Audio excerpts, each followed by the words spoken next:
Hi hello welcome to our channel Teju's పదాల పదనిసలు. ఈరోజు మనం చెప్పుకోబోయే కథ చెలి నీ వశమై పార్ట్ 34. ఇంకా లేట్ చేయకుండా స్టోరీలోకి వెళ్ళిపోదాం. స్వీటీ ప్రవర్తనకి ఆశ్చర్యపోయిన లోచన అమాయకంగా, నిజంగానే స్వీటీ జరిగింది మర్చిపోయిందా?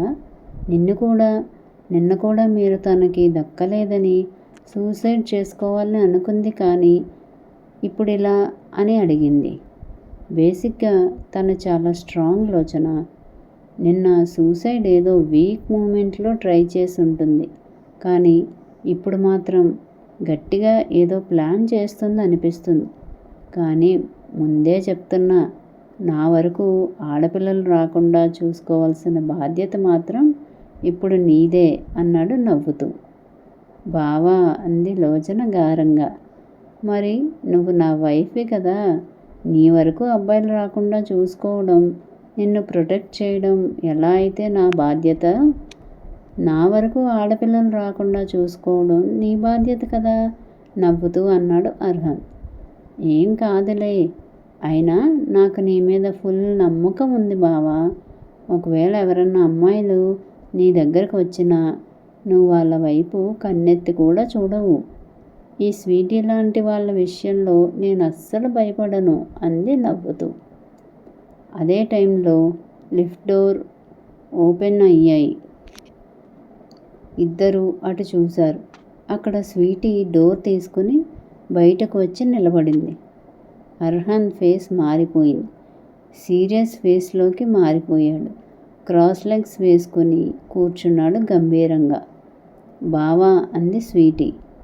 అర్హన్ తలెత్తకుండా కేవలం నొసలు మాత్రమే పైకెత్తి చూశాడు. అది ఆఫీస్లో జరిగిన విషయాలు అంది చిన్నగా. వెళ్ళిపోయిన వాళ్ళని నేను వెనక్కి తీసుకురాలేను స్వీటీ. అండ్ ఆ బిజినెస్ మీద కూడా నాకు ఇంట్రెస్ట్ లేదు. మీ అమ్మమ్మకి చెప్పు జాగ్రత్తగా హ్యాండిల్ చేసుకోమని. అఫ్కోర్స్ నువ్వు తోడుగా ఉంటావనుకో అన్నాడు సర్కాస్టిక్గా నవ్వుతూ. చందు, నువ్వు ఒకసారి వెళ్తే సిచ్యువేషన్ హ్యాండిల్ చేయడం నీకెంతసేపు పని అసహనంగా అంది స్వీటీ. లోచన, లోపలికి వెళ్ళు అన్నాడు అర్హన్ తన చూపులు తిప్పకుండా.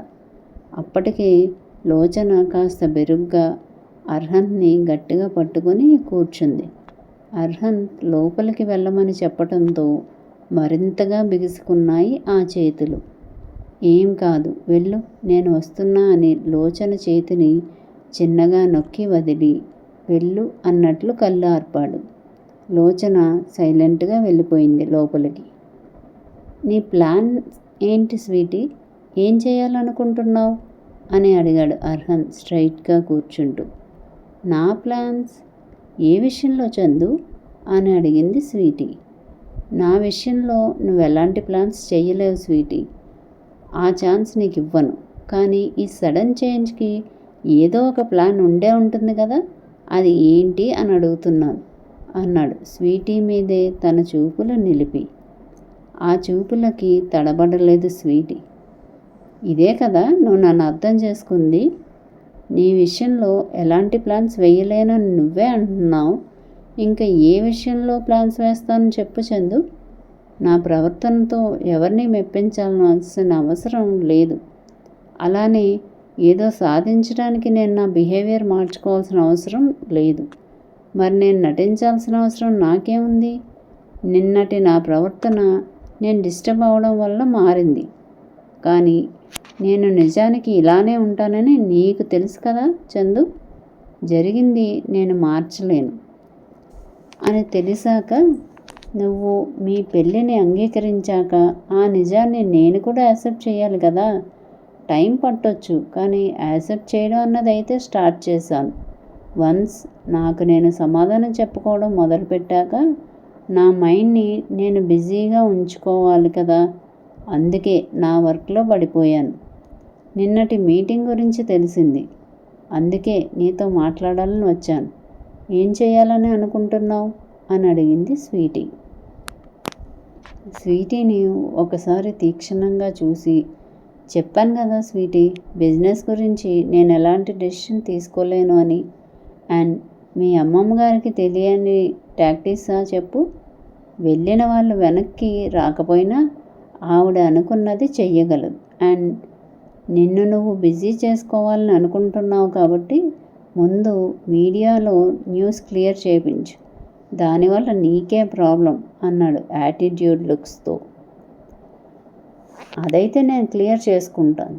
నన్ను అనడం కాదు, నువ్వు కూడా ప్రాక్టికల్గా ఆలోచించు. అమ్మమ్మ మీద కోపం నీలో ఆలోచనని అంతం చేసింది అనిపిస్తుంది. ఈ బిజినెస్కి అల్టిమేట్ వారసుడు నువ్వే, ఆ విషయం గుర్తుపెట్టుకో బావా. ఇవాళ నాకు సంబంధం లేదు అని పక్కకి తప్పుకుంటే అది మన పెద్దవాళ్ళని మనం అవమానించినట్టే. ఇంట్లో ఎన్ని జరిగినా మనం అంతా ఒక్కటే. అలానే ఆ బిజినెస్ కూడా. నీకు బాగా తెలుసు అమ్మమ్మ బిజినెస్ని కాపాడడానికి ఎన్ని చేసిందో. చిన్నప్పటి నుండి ఆవిడని చూస్తూనే కదా పెరిగావు. ఇంకా నీ ఇష్టం అనేసి వెళ్ళిపోయింది స్వీటీ. అర్హన్ రూమ్లోకి వెళ్ళాడు స్వీటీ వెళ్ళగానే. సోఫాలో ఒక మూలకి ముడుచుకున్నట్టు కూర్చుని ఆలోచిస్తుంది లోచన. వెళ్ళి తన పక్కన కూర్చుని దగ్గరకు తీసుకుంటూ ఏం ఆలోచిస్తున్నావు అని అడిగాడు. ఏం లేదు బావా అని అర్హంత్ వైపు చూసి, స్వీటీ నీకు మరదలే కదా అయ్యేది, మరి తను బావని పిలిస్తే ఎందుకు ఒప్పుకోవు అని అడిగింది అర్హంత్ కళ్ళలోకి సూటిగా చూస్తూ. ఏమో తెలీదు, నాకు నచ్చేది కాదు. ఇప్పుడే కాదు, చిన్నప్పటి నుండి కూడా తను అలా పిలిస్తే నాకు చాలా కోపం వచ్చేది. అలా పిలవద్దని చాలాసార్లు చెప్పాను కూడా. తను పిలవడం మానేసింది అన్నాడు భుజాలు ఎగరేస్తూ. మరి నేను పిలిస్తే ఏం మాట్లాడలేదు, పైగా అలానే పిలవమని చెప్పావు. అర్హంత్ ఏం చెప్తాడో అన్న క్యూరియాసిటీ ఉంది లోచన కళ్ళల్లో. నువ్వు పిలిస్తే చాలా దగ్గరగా, అంటే మన మధ్య ఏదో బంధం ఉందని, ఆ బంధం చాలా స్ట్రాంగ్ అని అనిపిస్తుంది. అండ్ నువ్వు బావ అని పిలిస్తే చాలా ముద్దుగా ఉంటుంది. అందుకే నీ నోటి నుండి బావ అన్న మాట పదే పదే వినాలని అనిపిస్తుంది అన్నాడు నవ్వుతూ. నిజంగా మన మధ్య ఏదైనా బంధం ఉందా బావా? అర్హన్ చుట్టూ ఉన్న చేతులని గట్టిగా బెనవేసి అడిగింది.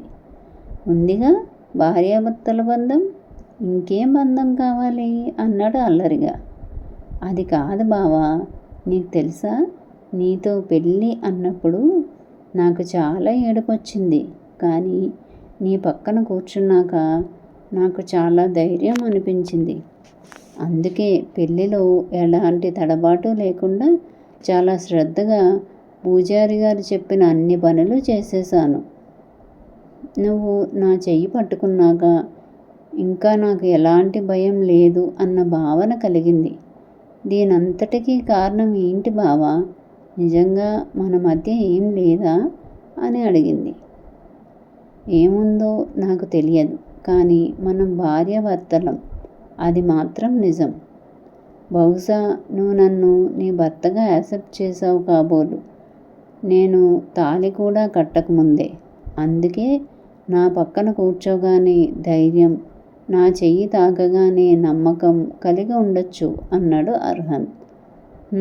అంటూ సైలెంట్ అయిపోయింది లోచన. అర్హన్ తనని అలానే దగ్గరకు తీసుకొని కూర్చున్నాడు.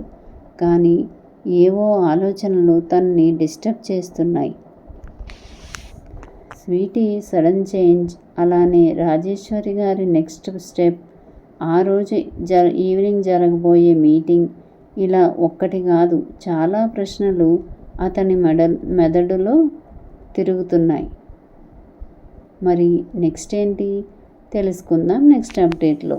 మా వీడియో కనుక మీకు నచ్చినట్టయితే లైక్ చేయండి, కామెంట్ చేయండి, సబ్స్క్రైబ్ చేయండి, బెల్ కొట్టండి.